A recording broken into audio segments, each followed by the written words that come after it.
In this video we're going to have a look at how to create a Google form from Classroom on Glow. Start off as usual in the Google Classroom space, go up to top right corner, choose your app selector, and Forms is on the second lot of apps here. Similar to other Google Workspace apps, you'll find options to start a new form, some examples you might want to build from, such as assessment, worksheet, evaluation, and you'll see any recent forms that you have made here as well. You've got options to start a new form using the button at the top here, and if I start to scroll down through my previous forms, you'll see that the create a new form button starts to appear in the bottom right as well. If I select to start a new form from scratch, you'll see here that I have options to give it a name, explain the purpose of the form, and then I can start to edit the appearance of that form with this menu on the right hand side. So in this section that I'm on, you'll see if I move, the menu bar moves down with me. So whichever section I'm on, the menu bar will appear on the right.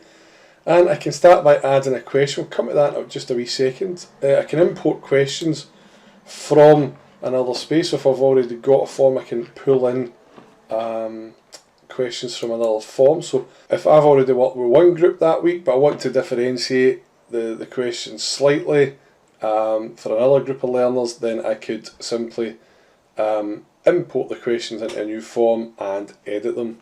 I can add another title, so I could do that for each part of it. So I've already got a title and a description here, so I'm just going to delete that. I can add an image, and again, similar to other Google Workspace, I can upload using camera, Google Drive or Google Image Search. So this one's about maths. We'll see what it returns. So this one's just for decoration, but you could always use an image that's going to be relevant. So you could add an image that you want the learners to do to answer a question about, and I'll show you more on that later. And I can also add a video, so again, really good for flipped learning, and I'll demonstrate that later on as well. I can add a video to give my learners some of the teaching points, and then I can be assessing about that later on. And you can see I can add a section, so I could have a section on addition, a section on subtraction, and that's really just useful to let learners see that they've changed the questions. So rather than going questions 1 to 20 and a mixture of addition and subtraction in there, I can make a section on addition and a section on subtraction if you think that's going to be useful for your learners. On this home page here, I've got a button for responsive. You can see I don't have any responses because I've not sent the quiz out to anyone yet, and that will populate. We'll look at that on an example one in another video. So there are some options up here as well on the home page of it. So before I do anything further, what I want to do is give it a title. I click on the default name, it will automatically pull in the title, so it's now called Maths Quiz and it's saved in my drive. I can favourite it as well if I want to. I can come along here and I can change the appearance, so I can give it a heading that might be relevant. So if there's one in here, let's just go for a sort of schooly looking one. It's got some pencils in there, so I can give it a bit of an appearance change. I can add a colour. Again, it might be useful for your learners to, if you have maths typically coloured blue in your online resources, you might want to give it a kind of blue, and again your literacy might be green, and that might just be useful to remind them there.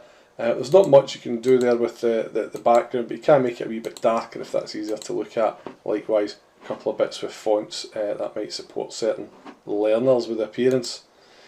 You can preview it and see how it looks. But the one I think is really important is the settings here. Now immediately when I start this, it has started as a form. I know it's called Maths Quiz, but as far as Google Forms as well, this is a form which will let me capture information from my learners. But I can't do much more with it. However, if I come into the menu and I go to quizzes, I have an option here to make this a quiz, and it's going to change some options, so I can lock it if it's on a Chromebook, which is really useful for assessments.